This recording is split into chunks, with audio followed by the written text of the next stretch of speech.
this point, you have Marines huddled inside their vehicles. Some of them, like the Army... Look at the globe outside Chenoweth Elementary, and you can see where Lance Corporal Patrick Grigsby is, somewhere in Iraq. Look inside Mrs. Schneur's classroom, and the Marine is here, too, on the minds of these students. Dear Patrick / Mr. Grigsby, I didn't know whether you wanted to be called Patrick or Mr. Grigsby, so I just wrote both. The students wrote him letters at the suggestion of their teacher. Her son is a friend of Patrick's.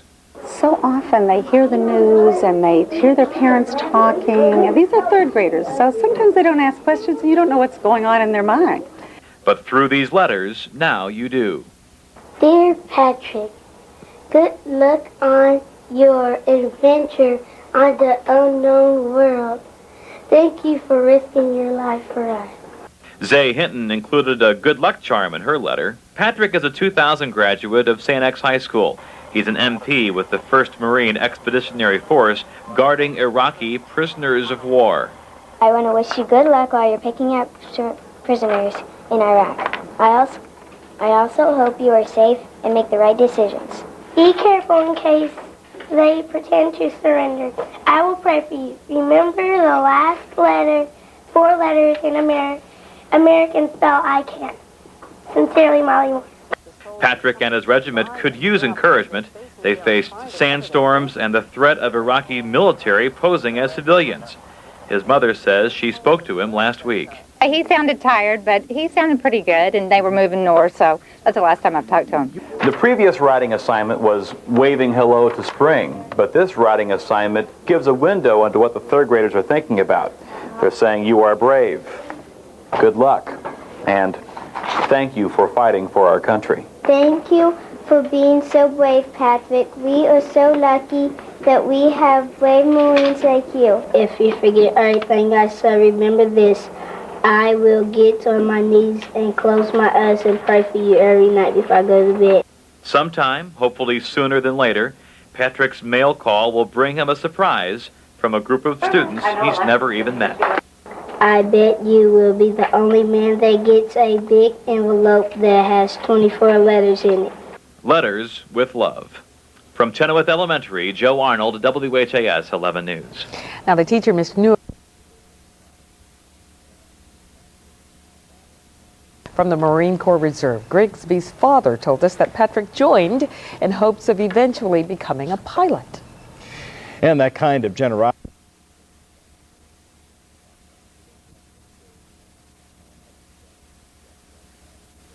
The United States Armed Forces, with our coalition partners, the British principally and the Australians, have gone 300 miles deep into Iraq in a period of 5 days. That is a heck of an achievement. Yeah, but the rear is exposed. It's not exposed to what? Exposed to small... Exposed to Fedayeen, exposed... Fine, so we'll get them in due course. They are not exposed to a massive Iraqi army that is operating in a coordinated way that could assault our flanks and stop our assault. Are you saying you're not worried or concerned about guerrilla warfare? Of course we are, and we're trained to handle this. But this chatter for the last 24 hours that everything is coming apart because on Sunday we took a few casualties. The casualties for this operation have been low. You don't want to slow your advance to go into a particular city and spend all your time rooting out people that you will get in due course. They're not threatening the advance. But you can't get your supplies. Well, you can't get the humanitarian. Well, you can't get the humanitarian. Only because the minefields haven't been cleared at the port of Qasr. But our troops are being supplied, and water is slowly being restored to places like Basra. It's up to 40% of the water capacity now. And that was a question of fixing the pumping stations in Basra. And as soon as the mines have been cleared, the ships are waiting to deliver the humanitarian supplies to Qasr, and the situation will change rapidly. How did we get to a place where much of the... in the Middle East, and this will turn. Colin Powell. For the American-led forces to be seen as liberators, as they hope, and not conquerors, they'll need to start delivering aid to Iraqi citizens quickly. And today, some of that aid began trickling in, as Scott Pelley reports from Qasr. In Qasr, they came when they heard the word, water.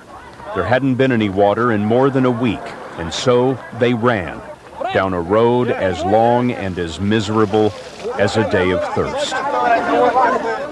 British and American troops poured the first humanitarian aid into Iraq buckets at a time. Major James Thorpe runs an Army unit trying to restore life to Qasr. Major, why do these people not have water? Basra, it's a city just north of us, is normally the location where drinking water comes from for these folks here in Qasr. As it turns out, just before the war started, approximately 4 or 5 days before it did, the water that normally flows down here via truck was turned off. By who? Well, basically by the ruling party, the Ba'athist Party, and I guess Saddam Hussein. This was the Battle of Basra. Iraq's second largest city is under siege by British and U.S. Marines, but the fight is tougher than expected. After nearly a week at war, the largest city in Allied hands is Qasr, with about 15,000 people. Thorpe's civil affairs team will get water and power flowing. They want to convince Iraqis that life will improve. A man in the water line told us that the people are nervous. They think Saddam is coming back. So more than just water, Civil Affairs hopes to give them confidence. Make no mistake, this is combat relief aid. It was just 2 hours ago that there was shooting in this neighborhood. But the Americans and the British feel it is so urgent to reach out to the Iraqi people that they've decided this is a risk they're willing to take. The British brigadier in charge of the area, Jim Dutton, says the port at Qasr will open in another day. Humanitarian aid will fill the port, but getting it through to a desperate people is something else. Once you bring the goods into the port, though, isn't it difficult to move things out in convoys? The roads aren't safe. The roads aren't completely safe. I mean, there are still some bad guys out there who are trying to make a point. So we're going to have to find ways of distributing it. We will try to bring more water tomorrow. Good? You got water? Good. It was not all happiness in the water line. One man said, "I have 6 children. We have no food or electricity. Why have you done this to us?" But most were grateful. Before today, almost no one here dared to leave their homes. Are we seeing the transition here? We are. This is what we call going from phase 3 to phase 4. The idea is now the war is virtually over. We're going into stabilization responsibilities. We now want to rebuild Iraq. We want to go to a situation where they are stable, they can take care of themselves within the next couple months, and we as Americans can pull out, and the British. A couple of months is surely optimistic, but this was a start. One man filling a jug asked, "Is it all over?" The answer for most of Iraq is certainly no. But in one town today, there were many steps down that road. Scott Pelley, CBS News, Qasr, Iraq. There's lots more straight ahead on this special 48 hours, including the concern for Americans taken prisoner and one extraordinary woman who came home a hero. Who was it? You.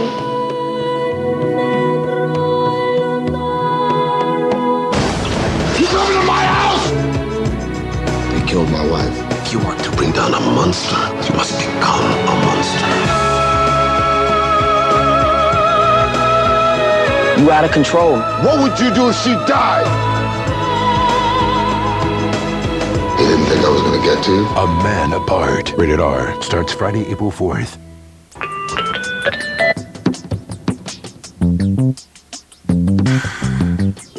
When you contact a RE/MAX agent to help you buy or sell a home, you expect service that's a little out of the ordinary.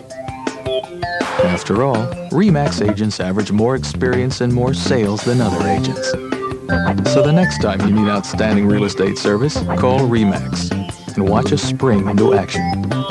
RE/MAX, outstanding agents, outstanding results. It's a beautiful morning. This is my favorite time to skate. I guess it's from all those years of 5 a.m. practices. But it's also the time when the pain and stiffness of osteoarthritis can be at their worst. Ask your doctor about ways to help relieve the pain of osteoarthritis. Call 1-888-MERC55 for more information.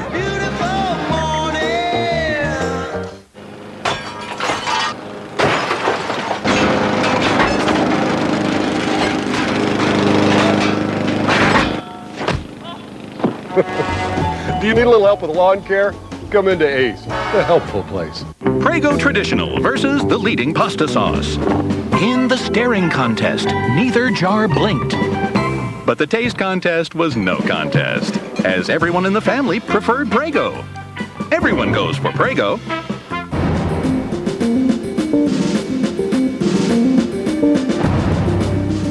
American prisoners of war, their story is one of the most disturbing developments in the early going of this Iraq war.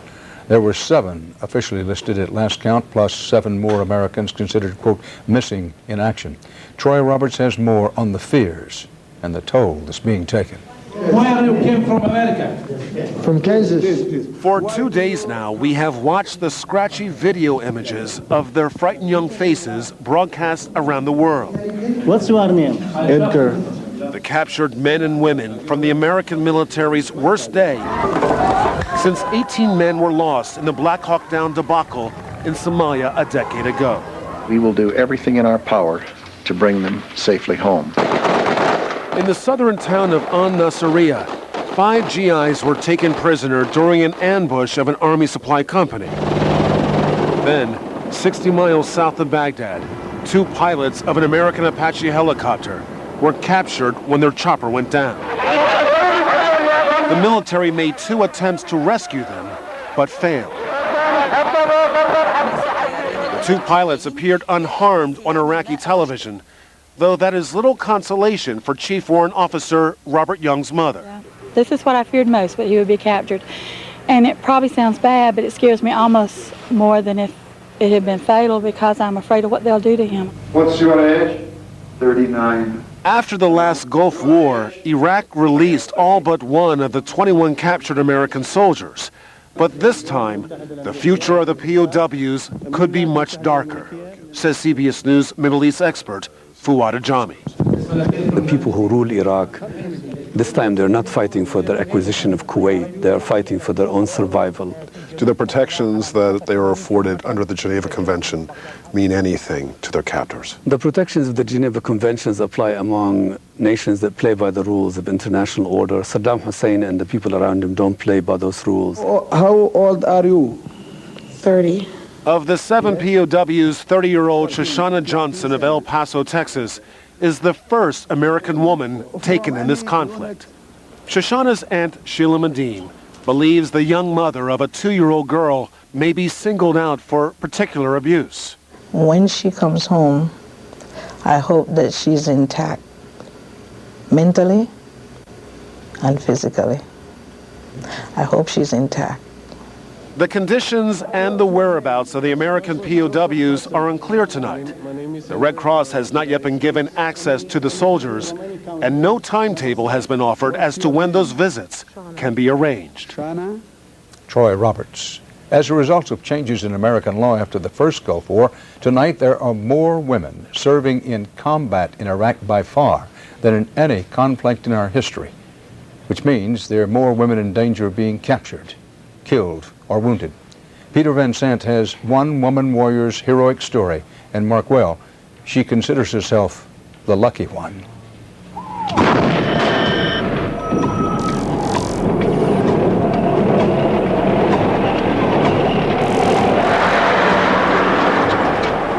This is what we know. Tens of thousands of American women are serving in the Persian Gulf tonight, as they did in Operation Desert Storm. What we don't know is how many will face the fate of Dr. Rhonda Cornum. It does change how you look at things. You are less tolerant, I think, of other people whining about really piddly things. During the First War, Cornum was a flight surgeon on a helicopter that was shot down by anti-aircraft guns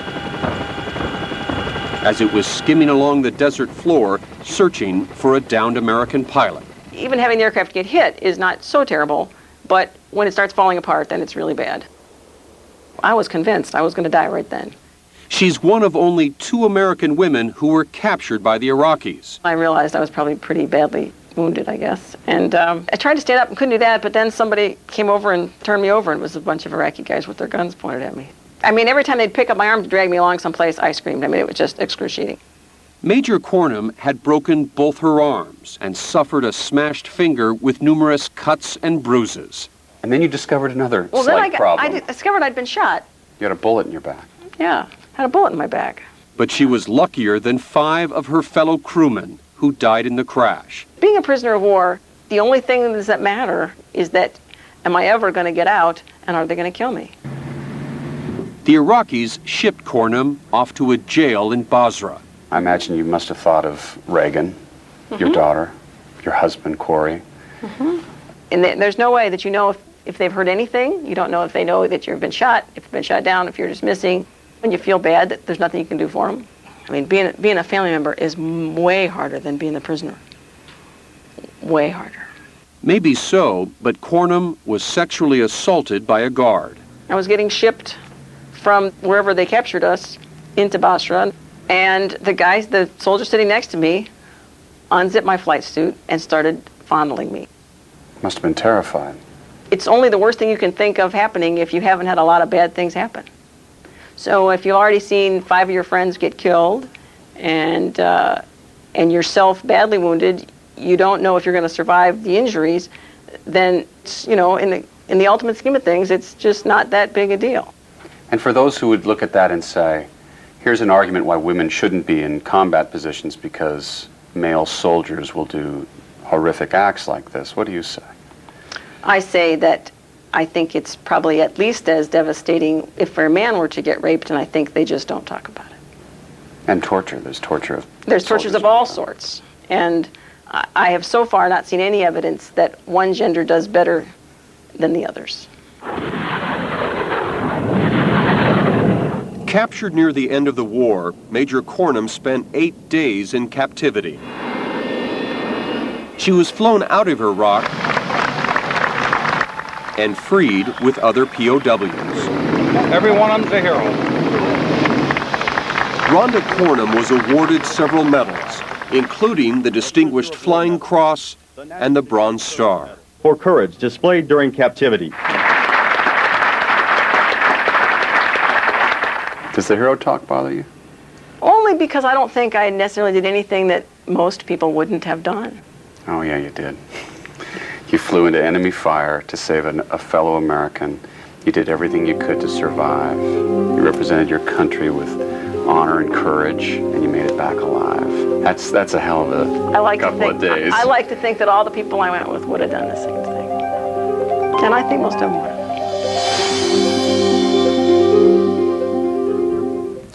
Further note about Dr. Rhonda Cornum. She's been promoted to a full colonel, and she'll soon be in command of an army hospital in Germany. Up next, it's one of the worst fears for any commander or individual soldier, urban combat, alley by alley, house to house. What lies beyond the gates of Baghdad for coalition forces now?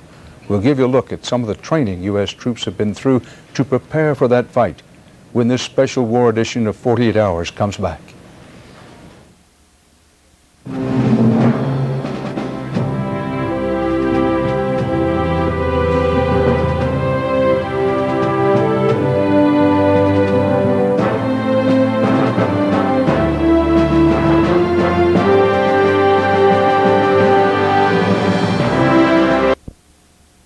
Hours at Iraqi positions.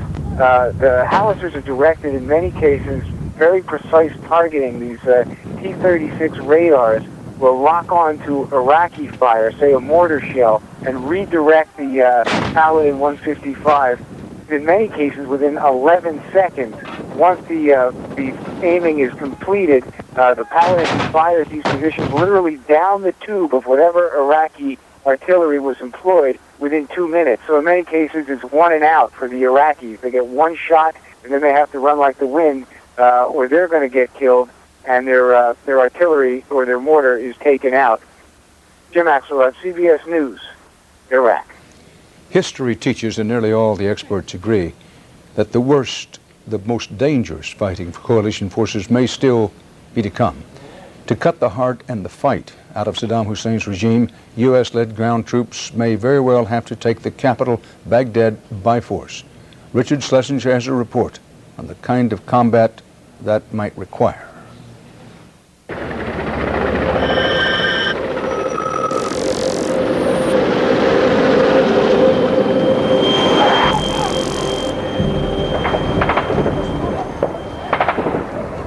coalition forces are getting a taste of it already. The kind of combat they had hoped to avoid, fighting in towns and cities of southern Iraq that could be a prelude to heavier urban combat within hours. Stand by for actual, over. In and around Baghdad. This campaign could well grow more dangerous in the coming days and weeks. They've been training for urban combat for years. It is the most dangerous, most complex, most high-stress environment in which we can fight today. Technology is a piece of it. Retired General Buck Kernan is now a CBS News consultant. It's unpredictable. It's fast-paced. Are you aware where the enemy is? Are you aware of where the non-combatants are? Are you aware of where your troops are? Unfortunately, the enemy also has a vote, and they will do some most unexpected things at the most unusual times. Get in! These Marines are practicing for war in a real American city. Shut that door, boy. Shut that door. Petersburg, Virginia. We're going to strike this target, we're going to take this target down, and we're going to accomplish our mission. And there are 2 doors or 3 doors on the roof. Here's the drill. Terrorists control the town. Major Scott Campbell's target is their headquarters. Try to beat terrorists to the punch there. An abandoned downtown store filled with other Marines posing as terrorists. Every one of you will be in camis, black jacket on underneath, and ready to roll. Attacking the building with artillery or airstrikes is too dangerous. There are civilians close by. So soldiers have to go in and strike an almost impossible balance between caution and violence. The whole concept behind this is limit our fire support so we can do this without a lot of collateral damage. You really want to know what I'm doing? Looking at my family. Major Campbell and the other members of his unit know this is a training mission, but it feels real. This is the most realistic training we're going to get. There's an expectation that we're going to succeed. Campbell has served in combat, and he knows what's at stake here. It's not a game. This is serious business. We don't get the latitude of failure. We don't get the chance to fail. Fail means people die. In World War II, armies learned the hard way about urban combat. The Allies lost 7,000 men in the 3-day street battle for Arnhem in Holland. In Vietnam, street fights in the city of Hue left hundreds of Americans killed or wounded. Just 2 years ago, Pentagon planners ran a series of exercises and found American servicemen could suffer casualty rates of up to 50% in urban combat. That compares to less than 20% in open field fighting.